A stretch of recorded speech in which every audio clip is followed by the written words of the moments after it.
اس عمل میں مبتلا شخص کو عذاب دیں گے۔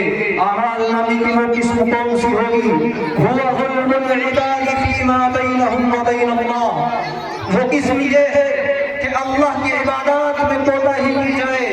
اللہ نے جو احکام ہمارے اوپر نافذ کیے ہیں، اللہ تبارک و تعالیٰ نے جو ہمیں کام کرنے کے بتائے ہیں، جن چیزوں سے ہمیں روکا گیا ہے، یعنی جو منہیات ہے، اگر ان سے ہم نہیں رک رہے ہیں تو یہ اللہ تبارک و تعالیٰ کے اوپر ہے۔ ان شاء عذب، اگر چاہے گا تو اللہ تبارک و تعالیٰ عذاب دے گا، وَإِن شَاءَ غَفَرَ، اور اگر چاہے گا تو اللہ تبارک و تعالیٰ معاف کر دے گا۔ تو اعمال نامے کی یہ تین قسمیں نکل کر ہمارے سامنے آتی ہیں۔ پہلی قسم یہ ہے کہ اللہ کے ساتھ کسی کو شریک ٹھہرایا جائے، خواہ اس کی ذات میں کسی کو شریک ٹھہرایا جائے، خواہ اس کی صفات میں کسی کو شریک ٹھہرایا جائے۔ اعمال نامے کی یہ قسم